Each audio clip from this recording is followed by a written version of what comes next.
You owe us." The words didn't come loud, didn't come sharp, but they settled into the dry morning air like dust that refused to fall, and Elias Whitaker felt them before he understood them, standing there on the warped boards of his porch with a shotgun resting easy in his hands, the barrel angled just low enough to mean he wasn't bluffing and just high enough to mean he hadn't decided yet. And that was the only kind of balance a man like him knew how to hold after 9 years of silence, 9 years of no voices but the wind pushing through cracked wood and the slow creak of a house that had forgotten what it meant to be lived in. Because out here, 30 miles from the nearest town, and another 10 past the last place anyone bothered to remember his name, things stayed quiet if you wanted them to. And Elias had wanted that quiet more than anything, more than company, more than forgiveness, more than sleep that didn't come in short, broken pieces between memories he never asked for, and yet here they stood, for figures at the edge of his steps, not moving, not flinching, not even looking like they noticed the weight of the gun in his hands, their silhouettes cut clean against the pale horizon where the sun hadn't fully risen yet, just a thin line of light stretching across the land like something trying to break through, and for a long second, nobody said anything else, not Elias, not the wind, not even the boards beneath his boots, because there are moments out here when the world decides to hold its breath. And this was one of them, the kind that comes right before something changes whether you're ready or not. And Elias knew that feeling, knew it in the way his fingers tightened just a fraction around the wood of the stock, knew it in the way his chest felt heavier than it should for a morning that looked no different than the last 1,000 he'd watched alone. But there was something else too, something quieter, something that didn't belong to fear or anger or even suspicion, something that felt older than all of it, like a memory standing just out of reach, waiting for him to turn his head the right way so it could step forward and make itself known. And that was what unsettled him more than anything. Not the fact that 4 Apache women had walked straight onto his land without asking. Not the fact that they stood there like they had every right to be, but the way the one who spoke held his gaze without challenge, without apology, like she wasn't here to test him and didn't need his permission either, her dark eyes steady, her posture calm, her hands empty at her sides, and still, somehow, she carried more weight in that silence than most men did with a gun. And Elias had seen enough of this land to know the difference between someone who was afraid and someone who simply didn't need to be. And these 4, they didn't need to be, not even a little, and that realization settled slow and cold into his bones, the way early morning air does before the sun gets a chance to warm it. And he let out a breath he didn't remember holding, the sound quiet, almost lost in the open space around them, before he finally spoke, his voice rough from disuse, like it had to remember how to form words again. "You're a long way from anywhere that wants you here." And it wasn't a threat, not exactly, just a statement of fact, the kind this land respected, the kind that kept men alive when nothing else would. But the woman didn't look back toward the empty miles behind her, didn't shift her weight, didn't even blink. She just tilted her head slightly, like she was listening to something deeper than his words. And when she moved, it was slow, deliberate, the kind of movement that didn't ask for permission because it didn't expect to be stopped. And Elias felt that old instinct rise in him, the one that told him to raise the barrel just a little higher, to make the line clearer, but he didn't. Not yet, because something in him was already changing course before he understood why. And she reached into the fold of her shawl with careful hands, not quick, not hidden, letting him see every inch of the motion. And when she brought it back out, there was no weapon there, no threat, just a thin leather cord looped around her fingers, something small hanging at the end of it, catching what little light the morning offered. And she stepped forward 1 pace, just enough for him to see it clearer, just enough for the distance between them to mean something. And then she let it fall, right there in the dust between them, the object landing soft, almost soundless, but it hit Elias harder than anything else could have, because he knew it before he bent down, knew it before his hand even moved, knew it in that place inside him he'd spent 9 years trying to bury under silence and distance and empty days. And when his fingers finally closed around the worn leather and lifted it from the ground, the world didn't change all at once. It shifted, just slightly, just enough for the past to start finding its way back through the cracks he thought he'd sealed. And the woman spoke again, softer this time, not louder, not sharper, just closer, like the words didn't need force to carry their weight. You left a debt behind. And Elias stared at the small pendant in his hand, the faint mark across its surface catching the light in a way that made his breath catch just a little, and somewhere behind him, the open door creaked as the wind pushed it wider, the sound echoing through the empty house that hadn't heard voices in years, and for the first time in a long while, Elias Whitaker didn't feel alone on his land, and that was the part that scared him most.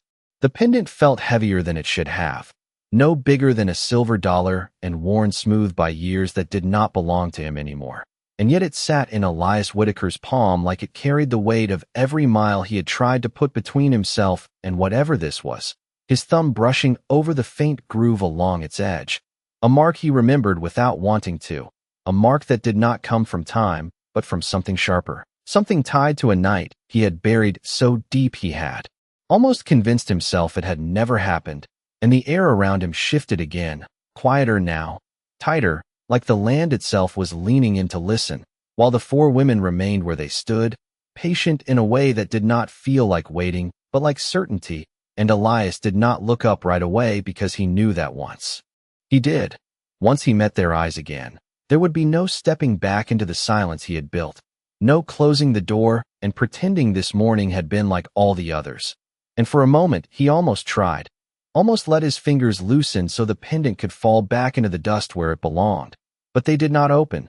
They stayed closed around it like his hand had made the choice before the rest of him could argue. And when he finally lifted his head, it was slower than it should have been, like something inside him was resisting the motion. And the oldest of the four watched him the same way she had before, steady, unshaken, her eyes not searching him but recognizing something already there.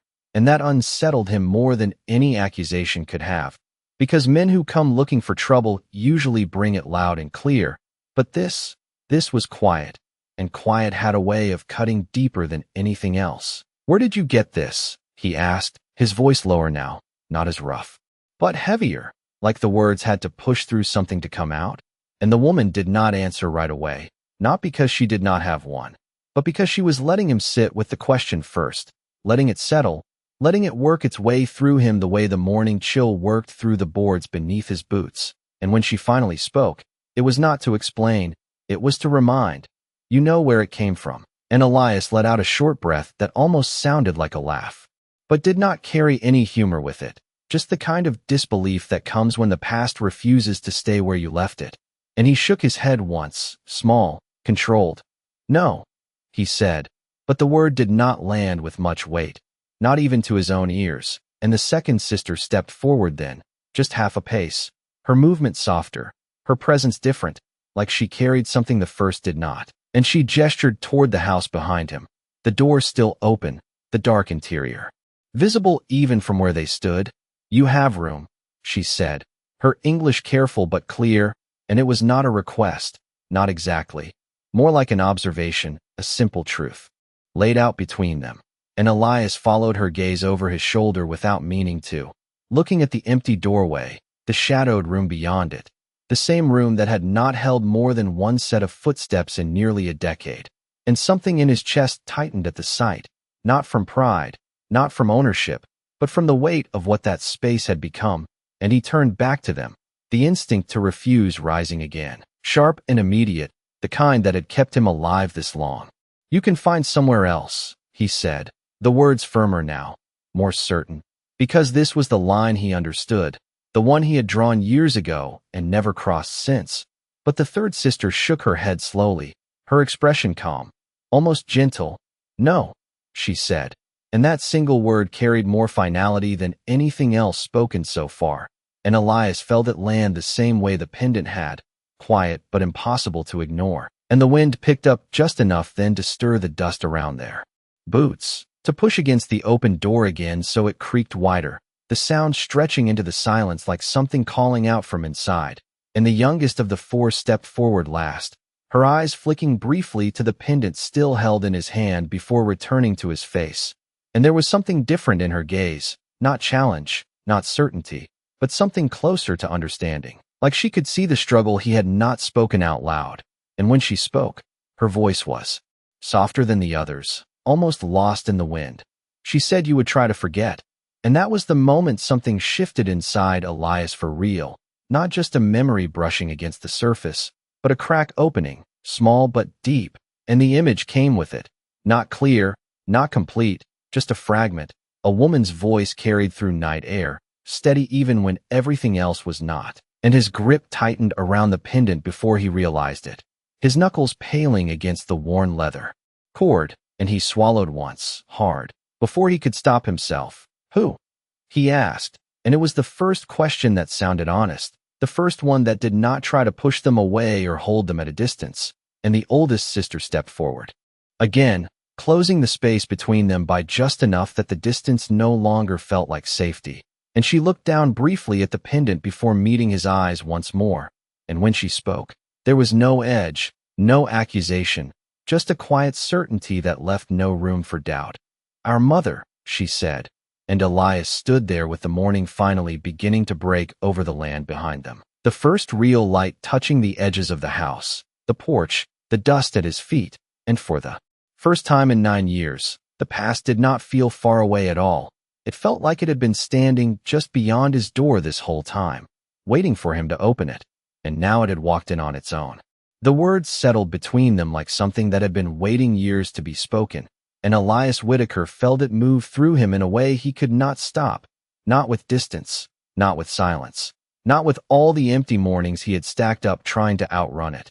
And he looked at the 4 sisters again, really looked this time, not as strangers on his land, but as something connected to a past he had never finished facing. Their features different yet bound by something unmistakable, the same quiet strength, the same stillness that did not come from fear but from knowing exactly where they stood. And his gaze drifted back down to the pendant in his hand, the worn leather cord, the faint mark that caught the growing light, and the fragment in his mind sharpened just enough to make his chest tighten.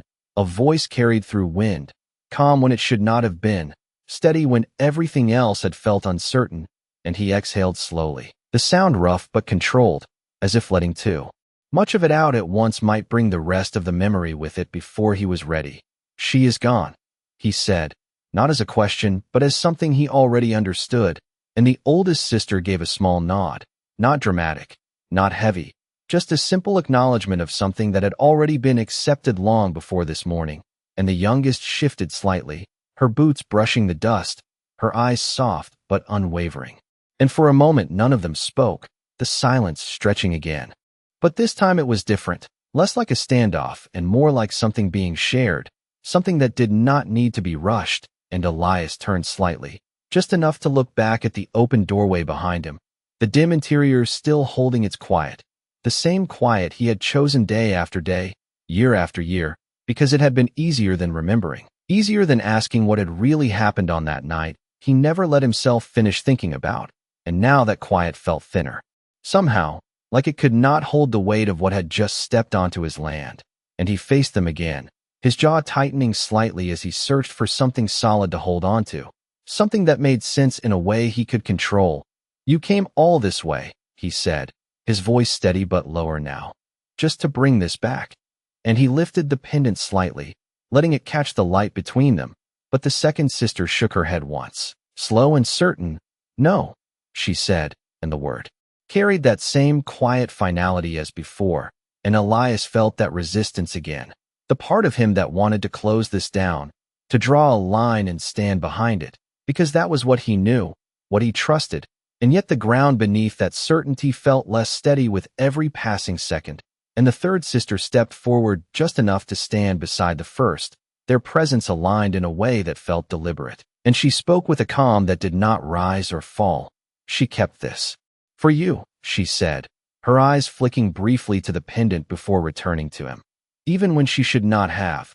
And that was the part that landed differently, not because of what it meant on the surface, but because of what it suggested underneath. And Elias felt his grip tighten again, his thumb pressing against the worn edge as if trying to feel something through it, something more than memory, something that would explain why this small object had followed him all these years without him knowing it. And he swallowed once, the motion subtle but necessary. "Why?" he asked, and this time the question came without resistance, without distance, just a quiet need for something that had not made sense for a long time. And the oldest Sister studied him for a moment, not searching, not judging, just seeing, and when she answered, her voice did not change, did not harden or soften. It simply carried the truth the same way the land carried the wind, steady and unavoidable. "Because you did not finish what you started," she said, and the words moved through him slower than the others had, not sharp, not immediate, but deep, settling into places he had kept closed. And for a moment he did not respond, did not move, the world around them holding still again as the sun finally cleared the horizon enough to cast real light across the porch, across the boards, across the space between them, and Elias felt it on his face, warm and unfamiliar in a way that had nothing to do with the weather, and something inside him shifted again, not a break this time, not a crack, but a quiet adjustment, like a door that had been closed too long beginning to give way just a fraction. And he looked at each of them in turn, the oldest, steady and certain, the second, observant and calm, the third, grounded and unyielding, the youngest, watching him like she already understood more than he had said.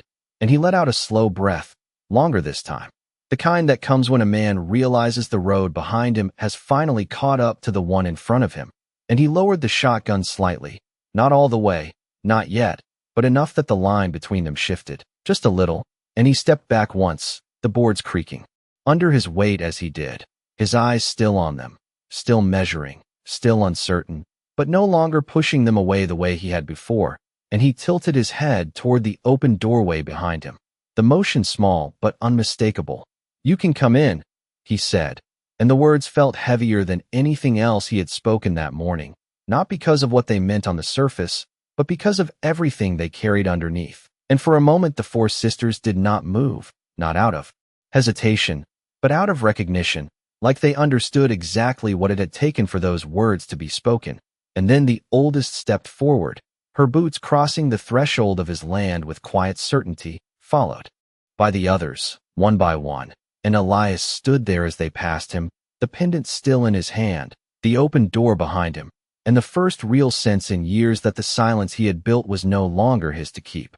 The house did not welcome them, not at first, the air inside still carrying the stale weight of years that had gone untouched, dust hanging in thin lines where the early light slipped through the cracks in the wood, and Elias Whitaker stood just inside the doorway with the pendant still in his hand, watching as the four sisters moved into the space like they were stepping into something familiar rather than foreign, their boots quiet against the floorboards that had long since forgotten the sound of more than one set of footsteps. And it unsettled him in a way he could not quite name, not because they were there, but because they did not hesitate, did not look around with curiosity or caution the way most would. They simply entered, calm and certain, as if the house itself had been expecting them, and Elias closed the door behind them without thinking, the wood pressing into place with a low sound that echoed deeper than it should have, sealing something in or perhaps sealing something out, he could not tell which. And for a moment he just stood there, his back to the door, his eyes following their movements as they spread slightly through the main room. Not far, not intruding, just enough to take in what was there. A table worn smooth from years of use that had stopped abruptly, a chair near the window that had not been moved in months, a lantern resting cold and unused, and the silence inside shifted again, not broken, but changed, like it had been divided into something shared rather than owned. And Elias felt that difference settle into him whether he wanted it to or not, his fingers finally loosening around the pendant as he stepped forward, placing it slowly on the table like it might anchor him to something real, something present, because everything else felt like it was leaning too far into the past. And he turned to face them again, his posture straight but no longer rigid, his voice steady but quieter. "You said I did not finish something," he began, the words careful, measured, like each one had to be placed just right or the whole thing would come apart. And the oldest sister met his gaze without shifting, her expression unchanged. "You did not," she said simply, and Elias nodded once, not in agreement, but in acknowledgement that the conversation was not going to move unless he let it, and he drew in a slow breath, the kind that carried more weight than air should. "Then tell me," he said, and the request hung there between them, not as a demand, not as a challenge, but as something closer to surrender. And for the first time since they had arrived, the second sister moved toward the table, her steps unhurried, her eyes briefly touching the pendant before lifting back to Elias. And she rested her hand lightly on the edge of the wood, grounding herself in the space as she spoke. 9 winters ago, she said, her voice even. You found her on the ridge above the river. And the words moved through Elias like a slow current, not sharp, not sudden, but undeniable, and the fragment in his mind shifted again, expanding just enough to let more through. The outline of a figure against the fading light, the sound of wind carrying something softer beneath it, and he felt his jaw tighten slightly as he listened, because he knew that place, knew that ridge, even if he had not allowed himself to think about it in years. And the third sister continued, her tone matching the second, steady and clear. She was alone, and you were not supposed to stop. And that was the part that made Elias close his eyes for just a second, not long, just enough for the memory to press forward without the distraction of the room around him. Because that choice, that moment, it had always been there, buried but not gone. And when he opened his eyes again, they were sharper, more focused, not on them, but on something beyond them, something only he could see. And he let out a quiet breath. I remember the ridge, he said, and it was the first time he had admitted it out loud, the first time he had allowed that piece of the past to exist in the present. And the youngest sister watched him closely, her expression softening just a fraction, as if that admission mattered more than anything else so far. And the oldest stepped closer then, not enough to crowd him, just enough to bring her presence into clearer focus. And she spoke with that same quiet certainty. She asked you for help, she said, and Elias felt something tighten in his chest again, not from surprise, but from recognition, because the memory was no longer just a fragment now. It was beginning to take shape, incomplete but undeniable, and he nodded slowly, his gaze dropping briefly to the table, where the pendant rested. And he started, but the words did not come easily. They caught, held back by something he had not faced in a long time, and the second sister finished it for him, not harshly, not accusing, just stating what was. You walked away, she said, and the room fell still again, not with tension, but with the weight of something that had finally been spoken fully. And Elias did not argue, did not deny it, because there was no point, not now, not with the memory standing right there in front of him, clearer than it had been in years. And he lowered his head slightly, not in defeat, but in acceptance, the kind that comes when a man realizes the truth does not need to be forced. It simply needs to be acknowledged. And after a moment, he lifted his gaze back to them, his expression quieter now, stripped of the resistance he had held onto before. So you came here, he said, his voice steady again, to remind me of that. And the third sister shook her head gently, her eyes meeting his with a calm that did not waver. No, she said, and Elias felt that shift again, that subtle movement beneath the surface of everything they had said so far. And the oldest stepped forward one last time, her presence firm but not imposing, and she looked at him not as a stranger, not as an enemy, but as something else entirely, something he had not been called in a long time. And when she spoke, her voice carried a weight that settled deeper than anything before it. We came, she said, because she did not want you to carry it alone.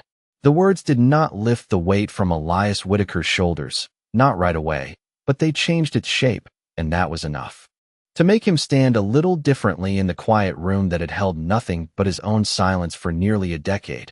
And he looked at the 4 sisters again, not as strangers now, not as something he needed to keep at a distance, but as something he did not yet understand, and that unsettled him in a way that felt unfamiliar, because a man can live a long time with guilt if he keeps it buried, if he never gives it a name. But once it is spoken, once it is shared, it no longer stays where he left it.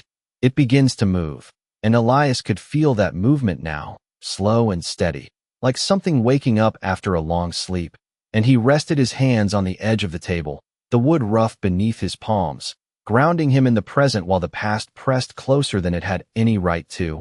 And he shook his head once, small, almost to himself. She should not have done that, he said, his voice low, not defensive, not angry, just weighed down by something deeper. And the youngest sister stepped forward slightly, her gaze steady but not hard. She chose it, she said, and Elias let out a quiet breath at that, the kind that carried both disbelief and a strange kind of acceptance, because choice was something he had spent years thinking about, replaying in ways he never allowed himself to finish. And he looked toward the window, the light now stronger, stretching further into the room, touching places that had stayed dim for too long. And he spoke again, slower this time, like he was walking through something step by step.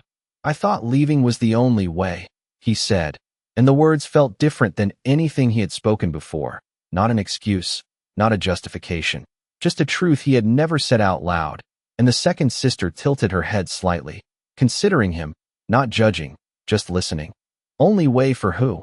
she asked, and that question landed deeper than the others. Because it did not accuse, it asked him to look closer, and Elias did not answer right away.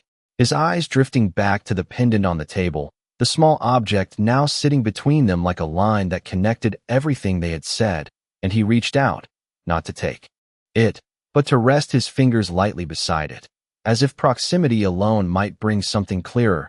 And when he spoke again, his voice was quieter, almost thoughtful. "For me," he admitted, and the word hung there, simple and complete, and the room seemed to settle around it. Not heavy, not tense, just still, and the oldest sister nodded once, a small movement, but one that carried understanding rather than agreement. And she stepped closer to the table, her presence calm and steady. "That is what she saw," she said, and Elias looked up at her, a faint crease forming between his brows, not from confusion, but from something shifting, something he had not expected to hear. "What do you mean?" he asked, and she met his gaze without hesitation.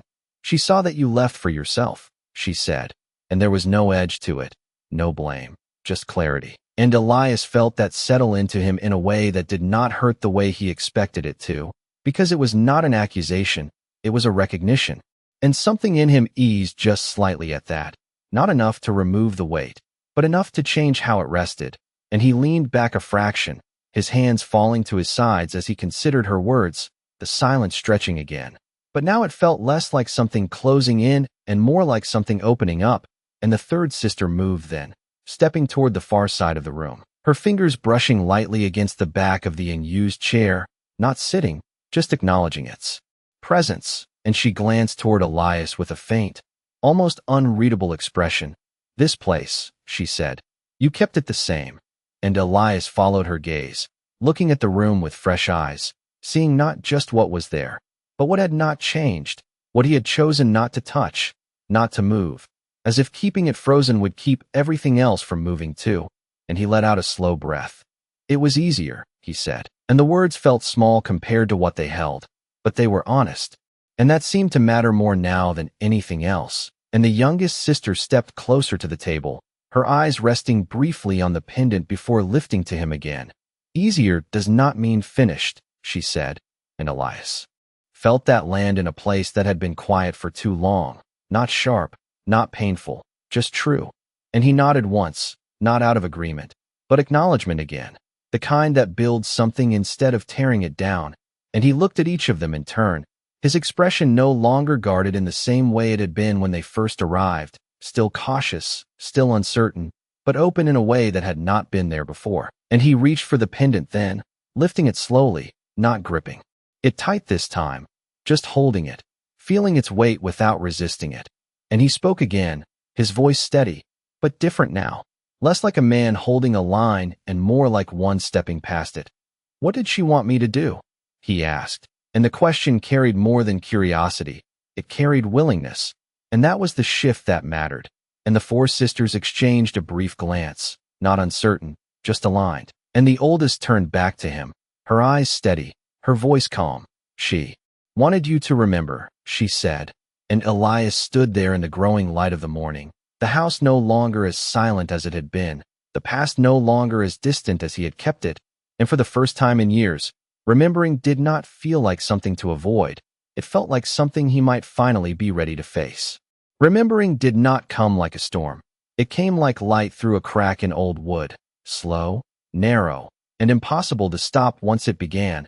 And Elias Whitaker stood there with the pendant resting in his hand, feeling that thin beam push deeper into places he had kept closed for years, his eyes fixed somewhere beyond the room, beyond the four sisters, beyond even the house itself, as if the past had finally found the right angle to reach him. and he let out a breath that was not heavy this time. Just long, like something inside him was making room, and the silence around them did not press in the way it had before. It settled, patient, waiting, and Elias spoke again. But this time it was not to them, not entirely. It was to the memory itself. It was late, he said, his voice steady but distant, like he was stepping into another place without moving his feet. Wind coming down from the ridge, colder than it should have been for that time of year. And the words began to build the scene in the air between them. Not rushed, not forced, just placed one by one. And the sisters did not interrupt, did not move. They listened the way people do when they already know the story but understand that hearing it matters more than correcting it. And Elias continued, his gaze lowering slightly, as if following a path only he could see. I was heading back before dark, not looking for anything, just trying to get off that ridge before the light went. And his fingers tightened slightly around the pendant as the image sharpened, the land rising in his mind, the long stretch of uneven ground, the way the sky had dimmed faster than expected. And then he paused, not because the memory stopped, but because it reached a point he had avoided for years. And he swallowed once, his jaw tightening just enough to show the effort it took to keep going. That is when I saw her, he said, and the words carried a different weight now, not heavy, but real. And the oldest sister nodded once, not urging him forward, just acknowledging that he had reached the place that mattered. And Elias let his gaze drift toward the floor for a moment before lifting again, not at them, but through them. She was standing near the edge, not moving, just there, he said, and his voice softened slightly, not from weakness, but from clarity, like she had been waiting. And that detail lingered in the air, because it changed something, shifted the memory from accident to intention, and Elias felt that shift as he spoke it, felt the way it moved through him, adjusting something he had always misunderstood. And the youngest sister stepped closer, her voice quiet, careful. She was waiting, she said, not correcting him, just confirming what he had begun to see. And Elias nodded slowly, the motion small but certain. I did not know that then, he admitted, and there was no shame in the words, just truth. And he drew in another breath, steadier now, as if the act of speaking had begun to ease something that had been held too tight. She asked me for help, he continued, and his voice held steady, not wavering, not breaking, just carrying the memory forward. Not with fear, not with urgency, just asked. And the second sister's expression softened slightly at that, not with emotion, but with recognition. And Elias shifted his weight, the boards beneath his boots creaking softly, grounding him as the past unfolded. I looked at her, and I saw trouble, he said. And this time there was a faint edge in his voice, not defensive, but honest. Not her, but what it meant, what it would bring. And the words hung there, because they carried the truth of the choice he had made, the reason he had walked away, and he did not try to soften it, did not try to reshape it into something better. He let it stand as it was. And the third sister spoke then, her voice calm, steady. You chose distance, she said. And Elias nodded again, a little more firmly this time. Yes, he said. And that single word carried more weight than anything else he had spoken so far, because it was complete. It did not leave room for anything else. And the room held that moment quietly, the light now filling more of the space, pushing the shadows back inch by inch. And Elias looked down at the pendant again, turning it slightly between his fingers, the small mark catching the light, and he exhaled slowly. I told myself it was the right call, he said, and there was no bitterness in it, just reflection, that getting involved would only make things worse. And the oldest sister stepped closer to the table, her presence steady, and she spoke with the same quiet certainty that had carried every word she had said since they arrived. She knew you would think that, she said, and Elias looked up at her, not surprised, not defensive, just listening. And she continued, that is why she waited. And that was the part that shifted something deeper, something Elias had not considered before, and he felt it move through him, not sharp, not sudden, but undeniable. And he let out a quiet breath, his shoulders easing just a fraction. She was not asking me to stay, he said slowly, as if piecing it together in real time, and the youngest sister gave a small nod. She was asking you to see, she said, and the word settled. into place with a clarity that felt almost unfamiliar. And Elias stood there in the now fully lit room, the house no longer dim, no longer frozen in the same way it had been when the morning began, and he looked at the four sisters again. His expression changed in a way that was subtle but real, less guarded, less distant, and more present, and he closed his fingers gently around the pendant once more, not gripping it, just holding it, and he spoke quietly, but with a steadiness that had not been there before. "I remember," he said, and this time, it was not just words, it was a step forward. The words did not echo, they settled. And that was how Elias Whitaker knew something had truly changed, because for years every thought he had kept inside this house had bounced back at him, louder, sharper, harder to ignore. But now, standing there with the morning light filling the room and four sets of eyes steady on him, his voice did not return to him the same way. It stayed where it was spoken, and he let that feeling sit for a moment, not rushing past it, not pushing it away, just letting it exist. And he lowered his gaze slightly to the pendant still resting in his hand, turning it once between his fingers, slower now, like he was no longer trying to understand it all at once, just enough to keep it present. And he drew in a quiet breath before speaking again. "She was not afraid," he said, and it came out as a realization more than a statement, the kind that only forms after the rest has already begun to settle into place. And the oldest sister gave a small nod, her expression unchanged, but her eyes holding that same steady recognition. And Elias continued, his voice even, measured. "I thought she should be, standing out there alone like that, asking a man she did not know for help." And he paused, just briefly, the memory sharpening another degree, the wind, the light, the stillness of that ridge all finding their way back into him. "But she was not," he finished, and the room held that truth quietly, like it had been waiting for him to say it out loud.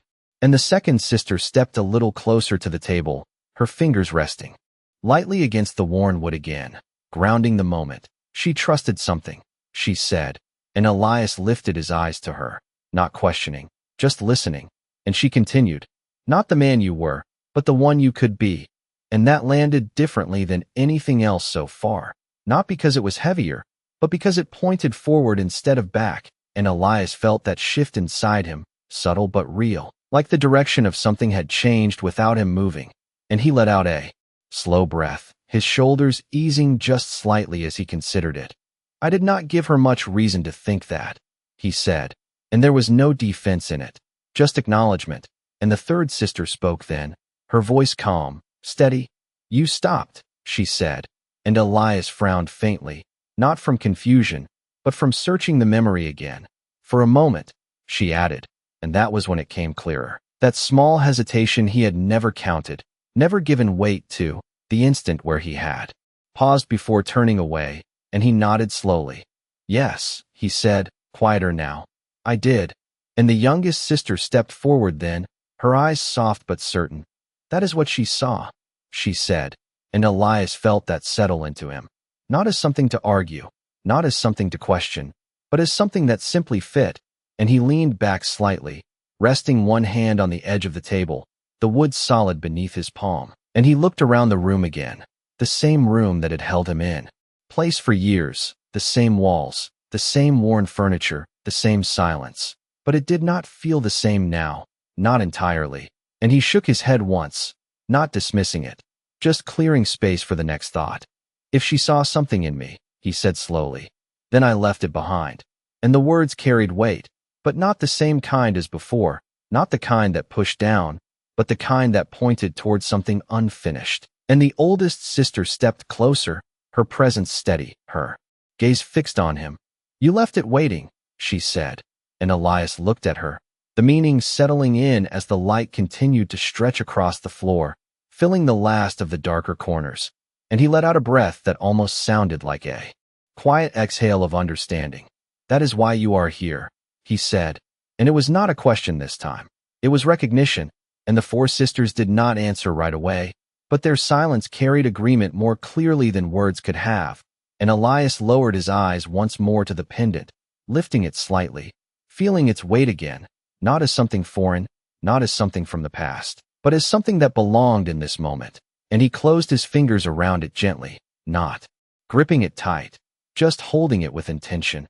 And when he spoke again, his voice was steady in a way it had not been before, not because he had found all the answers, but because he had stopped running from the questions.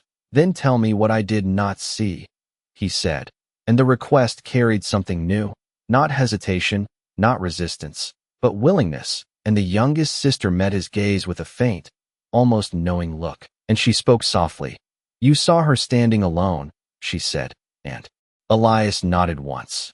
"You saw the trouble it might bring," she continued, and he nodded again, slower this time. "But you did not see that she was not asking you to carry it for her." And that was where the shift happened again, deeper this time, and Elias felt it move through him, not sharp, not sudden, but clear, and he held that thought for a moment, letting it settle into place before he spoke. "She was asking me to stand with her," he said, and the words felt right in a way nothing else had. "Yet," and the oldest sister gave a small nod, her voice quiet but certain. "Yes," she said, and Elias stood there in the fully lit room. The morning now complete outside the windows, the house no longer holding the same weight it had when the day began, and he looked at the four sisters not as something that had come to disrupt his life, but as something that had come to finish it in a way he had not allowed before, and he took a slow breath, steady and full, and for the first time in a long while, it did not feel like he was holding anything back. The room did not feel smaller with more people in it. It felt clearer, like something that had been clouded for too long was finally settling into place, and Elias Whitaker stood there with the pendant resting in his palm, no longer turning it, no longer searching it for answers, just holding it the way a man holds something he has decided to keep. And the morning light stretched fully across the floor now, reaching the far wall, touching the places that had stayed dim for years, and he noticed it without thinking. The way the light changed the grain of the wood, the way it softened the edges of the room, and it struck him then, quiet and simple, that nothing in the house had changed except the fact that he was no longer alone in it. And that realization settled deeper than anything else had so far, because it was not about the past, it was about the present, and he let out a slow breath, steady, controlled, before lifting his gaze to the four sisters again, and there was no resistance left in it now, no distance, just a quiet attention. "If I had stayed," he said, and the words came carefully, not rushed, not forced. "Things would have been different," and it was not regret in the way most men carried it. It was understanding, the kind that comes too late to change what happened but not too late to change what comes next, and the second sister tilted her head slightly, her expression calm. "Different does not mean better," she said, and Elias nodded once, accepting that without argument, because he knew it was true, knew that the past was not something you could fix by rewriting it in your mind.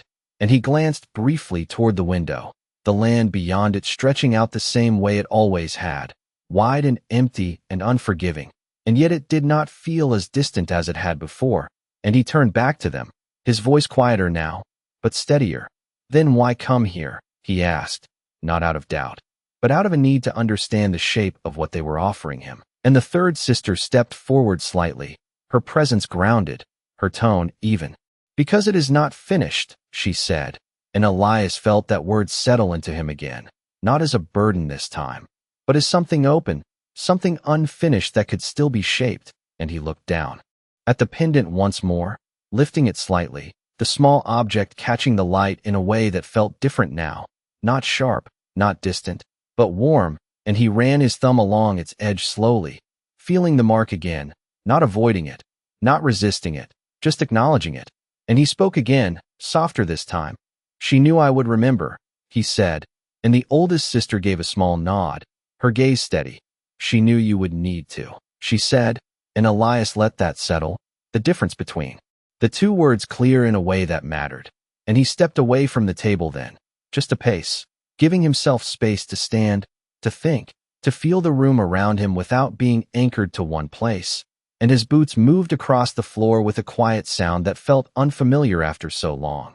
And he stopped near the center of the room, turning slightly as he looked at each of them again. And there was something in his expression now that had not been there before, not just acceptance, but intention, the beginning of something that had been missing. And he drew in a steady breath before speaking. "I cannot change what I did," he said, and there was no hesitation in it, No attempt to soften it. Just truth. And the youngest sister nodded gently. No, she said. And the word did not close anything. It opened something else. And Elias continued, his voice firm but quiet. But I can choose what I do now. And that was where the shift became clear, not just to him, but to the room itself. And the silence that followed was not empty. It was full of something that had not been there when the morning began. And the four sisters stood where they were, not moving, not speaking, but their presence carried a kind of acknowledgement that did not need words. And Elias looked at them, really looked, seeing not just who they were, but why they had come, not to demand, not to accuse, but to stand in the space he had left behind and offer him a way back to it. And he let out a slow breath, longer this time, steady, and he moved toward the door, not quickly, not with urgency, just with purpose. And when he reached it, he rested his hand on the wood for a moment, feeling the surface beneath his palm. The same door he had closed behind them, the same door he had kept closed for years, and he opened it again. The light outside brighter now, the land stretching out before him, and he stepped aside, not leaving, just making space, and he turned back to them, his voice quiet but clear. This place, he said, it does not belong to silence anymore. And the words carried something simple and strong, not dramatic, not loud, just true. And the oldest sister met his gaze, her expression steady, and she gave a small nod, and one by one, the others followed her toward the open doorway, not leaving, not arriving, just moving with the moment. And Elias stood there as they stepped into the light, the pendant still in his hand, the house behind him no longer empty. And for the first time in years, the space around him did not feel like something he had to fill alone. The air outside felt different, not because the land had changed, but because Elias Whitaker stepped into it without carrying the same weight that had followed him out here for years. And he stood just beyond the threshold of the door, the sunlight settling across his shoulders, warming a place that had stayed cold for too long. And the four sisters moved beside him without crowding him, without guiding him, simply standing there as the open land stretched out in front of them, miles of dry earth, low grass, and distant ridges that had witnessed more than any man ever could. And Elias looked out at it the way he always had. But this time there was no urge to turn away, no instinct to retreat back into the quiet of the house. And he let out a slow breath, steady, controlled, as if he was testing something inside himself, seeing if it would hold. And it did, not perfectly, not completely, but enough. And he glanced down at the pendant still resting in his hand, the small object now, catching the full light of the morning. And for the first time it did not feel like something that belonged to a past he had tried to forget. It felt like something that had followed him here for a reason, something that had waited as patiently as the land itself. And he closed his fingers around it gently before slipping it into his coat pocket, not hiding it, just keeping it close. And he turned slightly toward the four sisters, his expression calm, no longer guarded, no longer distant. And he spoke quietly. The ridge is about 2 miles east of here. And the words carried more than direction. They carried intention, and the oldest sister nodded once, her gaze shifting toward the horizon as if she could already see the place he was speaking of. And the second sister followed her gaze, her posture relaxed but attentive, while the third and youngest remained still for a moment longer, their eyes on Elias, as if measuring the weight of what he had just said. And after a brief pause, the youngest gave a small nod, her voice soft but certain. Then we will walk, she said, and Elias felt something settle into place at that, something simple and steady, not a decision made out of pressure or obligation, but one made because it was time. And he stepped forward without hesitation, his boots pressing into the dry ground, the sound familiar but different now, not the echo of a man walking alone, but part of something shared. And the four sisters moved with him, not behind, not ahead, but beside, their pace even, their presence quiet, and the distance between the house and the ridge stretched out before them, not short, not easy, but clear. And as they walked, the land opened up around them, the wind moving low across the grass, carrying the faint scent of dust and sun-warmed earth. And Elias kept his eyes forward, not because he was avoiding anything, but because he knew exactly where he was going now, and that certainty felt unfamiliar in the best way. And after a while, the second sister spoke, her voice calm, blending with the rhythm of their steps. "You came this way often," she said, not as a question, but as something she already understood. And Elias nodded slightly, his gaze still on the horizon. "It was the quickest path back," he said, and there was no hesitation in his voice, just fact, and the third sister glanced toward him briefly. "And the quietest," she added, and Elias let out a faint breath that almost resembled a small smile, though it did not reach his lips fully. "Yes," he said, and they continued walking, the distance closing slowly, steadily, and the ridge began to take shape ahead of them, rising gently from the land, not steep, not dramatic, but enough to mark a change in the ground. And as they drew closer, Elias felt something shift again, not heavy, not overwhelming, but present, the memory no longer distant, no longer fragmented, but waiting, clear and steady. And he slowed his pace just slightly as they reached the base, his boots pressing into the incline, the ground firmer here, and he looked up toward the top, his expression calm, focused, and he spoke again, his voice low but certain. She was standing just up there, and the words carried no fear now, no resistance, just truth. And the four sisters followed his gaze, their expressions unchanged, not surprised, not tense, just present.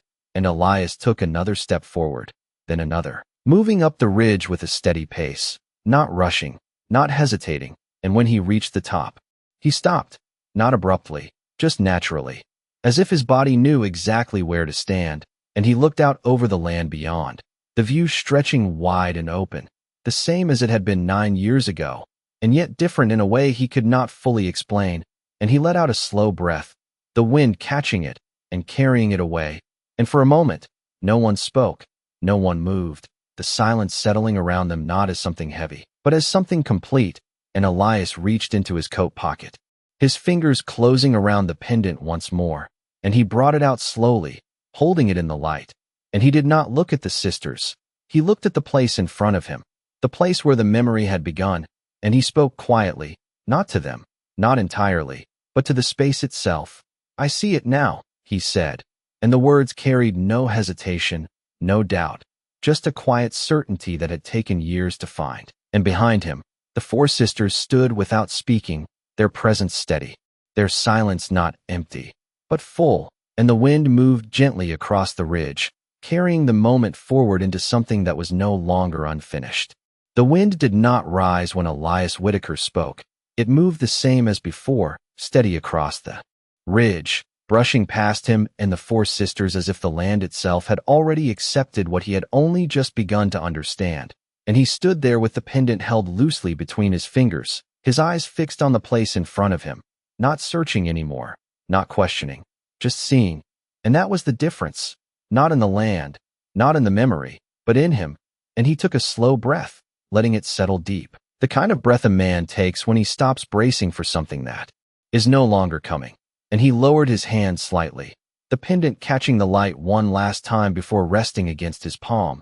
And he spoke again, quieter now, but clearer than before. "She did not need saving," he said, and the words carried no doubt, no hesitation, just a realization that had taken years to reach. And behind him, the second sister gave a small nod, her voice calm. "No," she said, and Elias let that sit, not resisting it, not reshaping it into something else, just letting it stand as truth. And he shifted his weight slightly, his boots pressing into the ground as he turned just enough to look back at them, not fully, just enough to include them in what he was seeing. She needed someone to stand with her, he continued, and the oldest sister met his gaze, her expression steady, and she answered with a single word, "Yes." And that word settled into the space between them with a quiet finality that did not close anything. It completed something, and Elias nodded once, a small movement, but one that carried more certainty than anything he had done that morning. And he turned back toward the open land, the ridge beneath his feet, the horizon stretching far beyond, and he stepped forward just one pace, not leaving the spot, just shifting his position, and he bent slightly, lowering his hand toward the ground, and for a moment he held the pendant there, just above the surface, as if measuring something, not distance, not placement, but meaning, and then he stopped, his hand still, and he exhaled slowly, the breath leaving him steady and controlled, and he straightened again, the pendant still in his hand, not set down, not left behind. And that was the moment the shift became complete, not in a dramatic way, not in a way that called attention to itself, but in the quiet understanding that some things are not meant to be buried, not meant to be left behind, but carried forward in a different way. And Elias turned back fully to the four sisters now, his posture relaxed, his expression clear, and he spoke with a calm that had not been there before. "I thought leaving it here would finish it," he said, and the words were not heavy, just honest, but it would only leave it the same. And the third sister stepped forward slightly, her gaze steady. "It is not the place that needed to change," she said, and Elias nodded, the meaning settling easily now. "It was me," he replied, and there was no resistance left in that, no hesitation, just acceptance. And the youngest sister looked at him with that same quiet understanding she had carried since the beginning, and she spoke softly. "That is why she kept the pendant," she said, and Elias glanced down at it again, turning it once more, not searching, just acknowledging, and he slipped it back into his coat pocket with a small, deliberate motion, not hiding it, just placing it where it belonged now.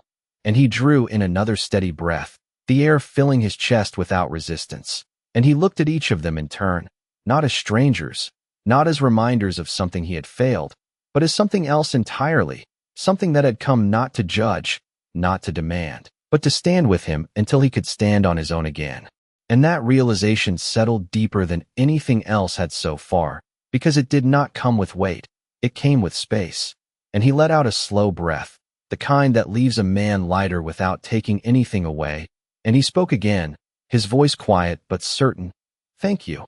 And the words were simple, but they carried everything he had not been able to say before, and the four sisters did not respond right away, not because they did not hear him, but because they understood that some words do not need an answer, and the oldest gave a small nod after a moment, her expression unchanged but her eyes holding something softer now, something that had not been there when they first arrived. And Elias turned back toward the ridge one last time, his gaze steady, not searching, not avoiding, just present, and he stood there for a few seconds longer, letting the moment settle fully, letting the past and the present exist in the same place without pushing one away from the other. And then he stepped back, just one pace, the movement small but clear, and he turned toward the path leading down the ridge, his posture straight, his step steady, and he began to walk, not away from something, not toward something uncertain, but forward, and the four sisters moved with him, not leading, not following, just beside. And as they descended, the land opened up again, the house visible in the distance, the door still open, the light still reaching inside. And Elias did not look back at the ridge, not because he was avoiding it, but because he did not need to anymore. And the wind carried across the ground the same as it always had, but it no longer felt like something passing through him. It felt like something moving with him, and that was enough. The walk back felt shorter, not because the distance had changed, but because Elias Whitaker was no longer carrying the same weight with every step, and the house ahead stood with its doors still open, the morning light spilling through it like an invitation that had not been there before. And he slowed slightly as they approached, not out of hesitation, but awareness, the kind that comes when a man realizes he is about to step into a place that no longer belongs to who he used to be. And they, four sisters, remained beside him, their presence steady, their silence unchanged, not pushing, not guiding, just there. And that steadiness had become something he no longer questioned, something he had begun to trust in a quiet way. And when they reached the porch, Elias paused for just a moment, his hand resting briefly against the worn wood of the railing, feeling its texture beneath his fingers as if grounding himself one last time before crossing back inside. And he glanced toward the open doorway, the interior visible, no longer dim, no longer untouched, but simply a space waiting to be lived in again. And he stepped forward without another thought, crossing the threshold with a calm that felt unfamiliar but right. And the four sisters followed, their footsteps soft but present, filling the house in a way that did not disturb it, but completed it. And Elias moved toward the table again, his movements slower now, more deliberate, and he reached into his coat pocket, drawing out the pendant once more, not because he needed to look at it, but because it had become part of the moment, part of what he was choosing to carry forward. And he placed it gently on the table, not as something to leave behind, but as something to keep in sight. And he rested his hand beside it for a moment, his gaze steady, and then he looked up at the four sisters, meeting each of their eyes in turn, and there was no question left in his expression now, no distance, just a quiet understanding. And he spoke, his voice even, grounded. This place has been empty too long. And the words carried more than observation, they carried a decision. And the second sister gave a small nod, her gaze shifting briefly around the room as if seeing it, not as it had been, but as it could be. And the third sister moved toward the window, her fingers brushing lightly against the frame, letting more light into the space. And the youngest stepped closer to the table, her eyes resting briefly on the pendant before lifting to Elias again. And there was something in her expression now that felt lighter, not because anything had been taken away, but because something had been put back where it belonged. And the oldest sister remained where she stood, her presence steady, and she spoke quietly. "It does not have to be," she said, and Elias let that settle, the simplicity of it carrying more weight than anything complicated ever could. And he nodded once, not in agreement, but in commitment, and he stepped back slightly, giving himself a view of the room, the table, the chair, the window, the door, all of it the same and yet not the same at all. And he took a slow breath, steady and full, and he spoke again. "I stayed here to avoid what I left behind," he said, and there was no hesitation in it, no attempt to soften it, just truth. And he glanced at the pendant briefly before continuing. "But it followed me anyway," and the words did not carry regret. They carried clarity, and the third sister turned slightly toward him, her voice calm. "Some things are not meant to be avoided," she said, and Elias nodded again, the understanding coming easily now, not forced, not resisted. And he walked toward the door once more, not leaving, just moving, and he reached out, his hand resting against the edge of it, the wood warm now from the sun, and he looked out across the land, the same stretch of open ground, the same distant ridge. And yet it did not feel like something he had to keep at a distance anymore. It felt like something he could step into without losing himself. And he turned back to the four sisters, his expression steady, and he spoke quietly. "You can stay here." And the words came without hesitation, without doubt, just a simple offering. And the room held that moment gently, not heavy, not tense, just present. And the youngest sister looked at him for a moment before giving a small nod, her voice soft. "We will stay," she said, and the others did not speak, but their presence carried the same answer. And Elias let out a slow breath, the kind that settles deep and stays, and he stepped fully back into the room, closing the door partway behind him, not shutting it, just letting it rest.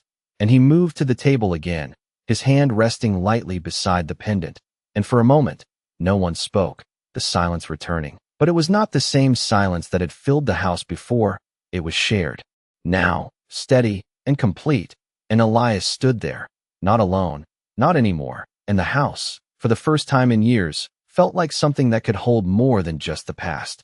The house began to breathe again in ways Elias Whitaker had forgotten it could, not with noise, not with sudden movement, but with small shifts that carried more meaning than anything loud ever could. The scrape of a chair being moved just a few inches, the soft creak of the floor beneath more than one set of footsteps, the faint sound of fabric brushing against wood as one of the sisters passed near the table. And Elias stood there watching it all without stepping in, without directing, without holding it back, and that was new. That was the part that told him something real had changed. Because for years he had controlled every inch of this place by keeping it still, by making sure nothing moved unless he allowed it. And now he was letting it exist without that control, letting it become something else, something shared. And he rested his hand lightly against the table, his fingers near the pendant but not touching it, as if it no longer needed to be held to be understood. And he looked around the room again, the same walls, the same worn surfaces, but they did not feel like boundaries anymore. They felt like space. And the second sister moved toward the far corner where a stack of unused supplies had gathered dust, her hands brushing lightly over them, not inspecting, just acknowledging. And the third sister stood near the window, pushing it open just enough to let more air pass through, the breeze carrying the scent of sun-warmed earth into the room. And the youngest stepped closer to the hearth, her gaze steady as if she could already see it lit again. And Elias watched them not with suspicion, not with hesitation, but with a quiet attention that had replaced all of that. And after a moment, he spoke, his voice even, grounded. "You move like you have been here before." And the words were not a challenge, just an observation, and the oldest sister turned her head slightly toward him, her expression calm. "Not here," she said, "but in places like this." And Elias nodded once, understanding that without needing more, because the land did not change much from place to place. Only the people did.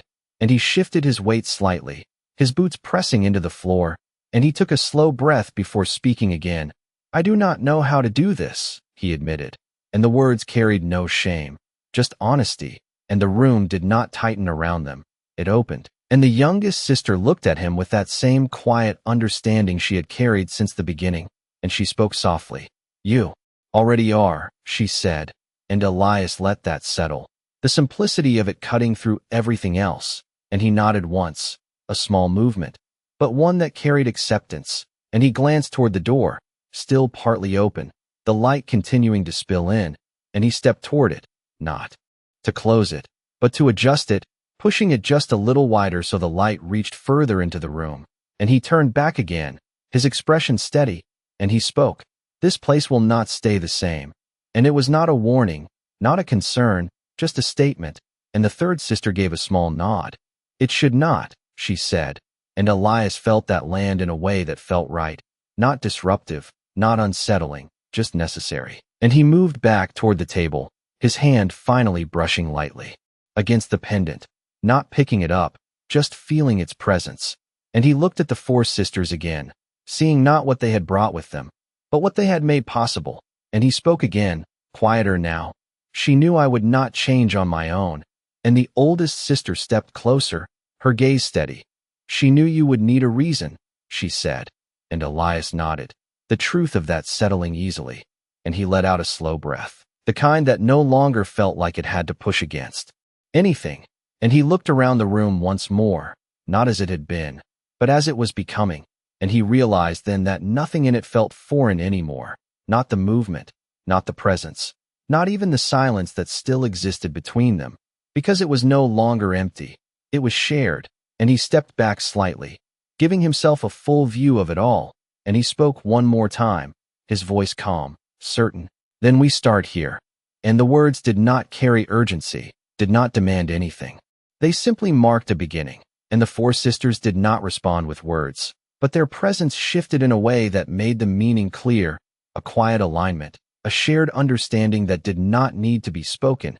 And Elias stood there with them, not as a man guarding his space, not as someone holding on to the past, but as someone stepping into something new without needing to rush it. And outside, the wind moved across the land the same way it always had, but inside, the house held something it had not held in years, not just people, but purpose, and that was enough to carry it forward.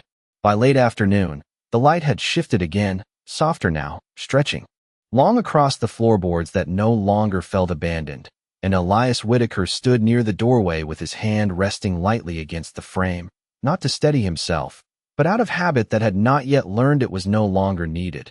And the house behind him carried a quiet that was no longer empty, the kind that held presence without noise, purpose without demand. And he glanced back over his shoulder, his eyes moving slowly across the room. The table where the pendant rested, the chair, now turned slightly toward the center. The window opened just enough to let the breeze pass through, and the four sisters moved within that space as if they had always known how to share it without taking from it.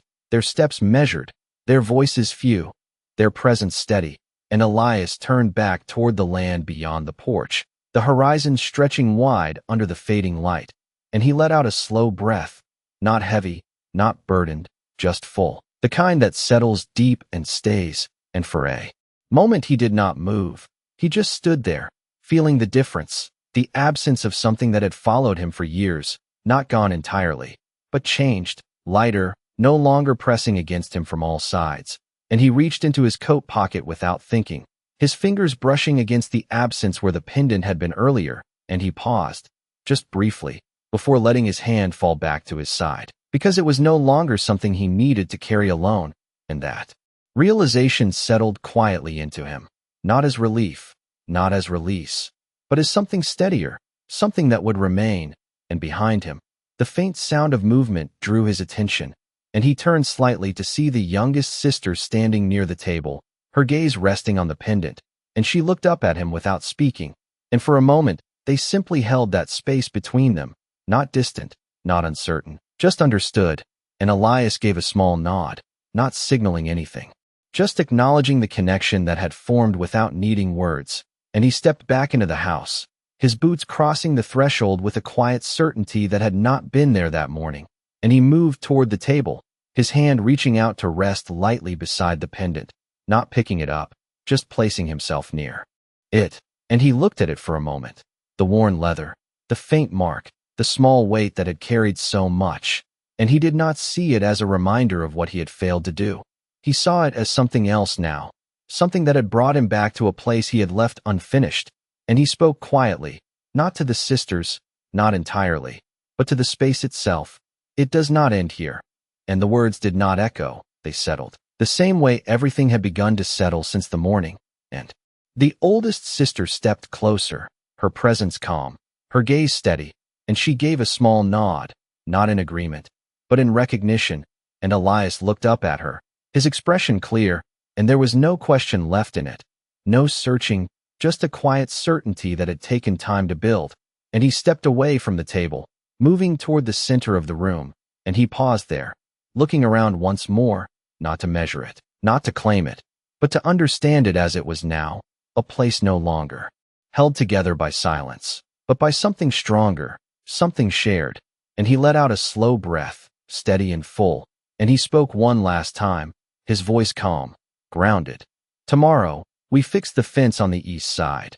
And the words were simple, practical, but they carried more than just a task. They carried continuation, forward movement, and the second sister gave a faint smile, barely there, but real, and the third nodded once, her gaze shifting briefly toward the window, as if already seeing the work ahead, and the youngest stepped closer to the table, her fingers resting lightly near the pendant, not taking it, just acknowledging it, and the oldest remained still, her eyes on Elias, and there was something in her expression that had not been there before, not approval, not relief, but something quieter, something like trust, and Elias turned toward the door again, not to leave, just to look out once more at the land that no longer felt like something he had to keep at a distance.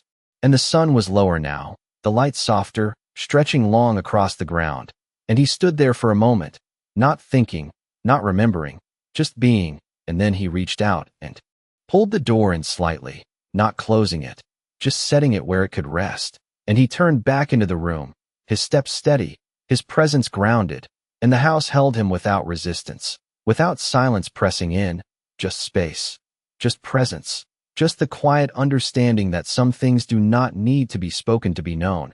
And as the light continued to fade, the room did not grow darker the way it used to. It held its warmth, its presence, its quiet strength, and Elias Whitaker stood there among them, not alone, not anymore, and for the first time in years, that was enough.